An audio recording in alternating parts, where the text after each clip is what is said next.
السلام علیکم۔ آج کی اس وضاحت میں ہمیں ایک ایسی کہانی پر بات کریں گے جو بالکل سیدھا ہمارے دل کے سکون سے جڑی ہے۔ یہ پیشکش بخاری شریف کی حدیث نمبر 12 پر مبنی ہے۔ دیکھیے، یہ صرف ایک عام سی معلومات کا مجموعہ نہیں ہے، بلکہ سچ مانیے آج کے اس شور و غل والے دور میں اپنی کھوئی ہوئی روحانی شانتی کو واپس پانے کا ایک بہترین راستہ ہے۔ تو چلیے بنا کسی تاخیر کے اس سفر کا آغاز کرتے ہیں۔ سب سے پہلے ایک سوال پر غور کرتے ہیں۔ کیا واقعی ہر بات میں بولنا ضروری ہے؟ ذرا سوچئے۔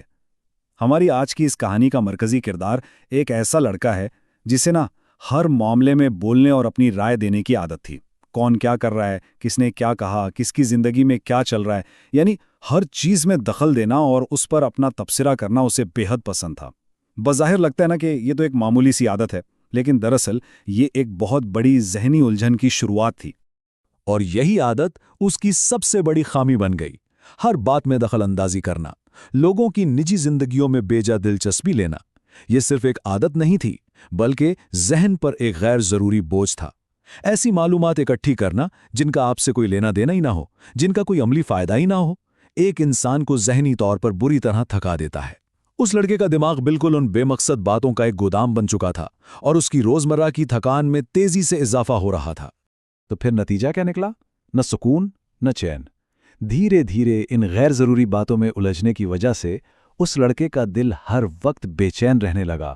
ایک عجیب سی الجھن نے اسے گھیر لیا، کیونکہ دیکھیے، جب انسان اپنی ساری ذہنی توانائی بے مقصد باتوں میں ضائع کر دے گا تو سب سے پہلے جو چیز رخصت ہوتی ہے وہ دلی سکون ہی ہوتا ہے۔ اس کی زندگی سے آرام مکمل طور پر ختم ہو چکا تھا، راتوں کی نیند اڑ گئی تھی، اور وہ ہر وقت ایک نامعلوم سی بے چینی کا شکار تھا جس کا سبب بظاہر اسے خود بھی سمجھ نہیں آ رہا تھا۔ پھر ایک دن ایک ایسی حقیقت سامنے آئی جس نے حالات کا رخ ہی موڑ دیا۔ بخاری شریف کی حدیث ہے، اچھے اسلام میں سے ہے بیکار چیزوں کو چھوڑ دینا۔ یہ صرف چند الفاظ نہیں تھے، بلکہ اس تھکے ہوئے دماغ اور بے چین دل کے لیے ایک روحانی مرہم تھے۔ یہ لفظ اس کے دل کی گہرائی میں کچھ ایسے اترے کہ اسے اپنی مسلسل بے چینی کی اصل وجہ بالکل شیشے کی طرح صاف نظر آنے لگی۔ ایک روشنی سی ملی کہ بھائی، سکون دوسروں کی باتوں میں نہیں بلکہ بیکار باتوں کو چھوڑ دینے میں چھپا ہے۔ اور یہاں سے شروع ہوتا ہے اس کی زندگی کا ایک نیا اور عملی سفر۔ اس نے ایک مضبوط فیصلہ کیا۔ پہلا قدم، اب ہر بات میں بے جا دخل نہیں دینا اور بیکار باتیں چھوڑ دینی ہیں۔ دوسرا قدم، فضول بحث اور لوگوں کی برائیوں سے مکمل کنارہ کشی اختیار کرنا۔ اور تیسرا قدم، ان عملی تبدیلیوں کے نتیجے میں بالآخر وہ سکون حاصل ہو گیا جس کی تلاش تھی۔ یہ اس کی زندگی کو بہتر بنانے کی سب سے اثردار حکمت عملی ثابت ہوئی۔ اگر ہم اس پراشوب زندگی اور اس پرسکون زندگی کا موازنہ کریں تو فرق بالکل واضح ہے۔ ایک طرف پرانی زندگی کی تکلیفیں تھیں جو غیر ضروری بحث، چغلخوری اور برائی سے بھری تھیں، اور دوسری طرف ایک بالکل نیا روشن راستہ تھا۔ جیسے جیسے ان بے مقصد باتوں کا کچرا ذہن سے باہر نکلانا، دل بالکل ہلکا ہو گیا۔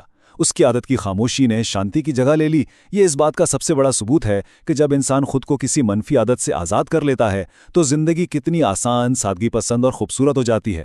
اس مقام پر آ کر ایک بہت ہی گہرا راز آشکارا ہوتا ہے، اور وہ یہ کہ چپ رہنا بھی عبادت ہے۔ یہ چھوٹا سا جملہ اپنے اندر بے حد وسعت اور گہرائی رکھتا ہے۔ اس لڑکے کو یہ حقیقی تجربہ ہوا کہ واقعی ہر چیز میں بولنا اور ہر معاملے پر اپنی رائے دینا قطعی ضروری نہیں ہوتا۔ بعض اوقات خاموشی اختیار کرنا اور غیر ضروری باتوں سے دور رہنا خود ایک بہترین عمل اور درجہ عبادت بن جاتا ہے، اور یہی چیز ہماری روحانی پرواز اور حقیقی ذہنی آزادی کی مضبوط بنیاد بنتی ہے۔ اس وضاحت کو سمیٹتے ہوئے ان سنہری الفاظ کا اعادہ کرنا بے حد ضروری ہے۔ نبی کریم صلی اللہ علیہ وسلم نے فرمایا، بیکار چیزوں کو چھوڑ دینا اچھے اسلام کی نشانی ہے۔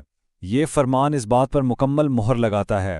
ایک بہترین مسلمان ہونے اور کسی بھی شخصیت کی خوبصورتی کی پہچان ہی یہی ہے کہ ان تمام باتوں سے علیحدگی اختیار کر لی جائے جن کا کوئی مقصد یا فائدہ ہی نہ ہو۔ یہی سادگی اور یہی اصول ایک بہترین اور کامیاب زندگی کا اصل راز ہے۔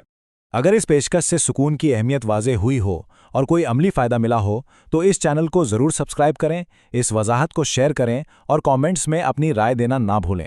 لیکن اس سفر کے اختتام پر آپ سب کے لیے ایک آخری سوال چھوڑا جا رہا ہے۔ آج کے اس شور و غل والے دور میں وہ کون سی ایک بیکار عادت ہے جسے چھوڑ کر آج ہی اسی وقت اپنا دل اور ذہن ہلکا کیا جا سکتا ہے؟ اس حقیقت پر غور ضرور کیجیے گا۔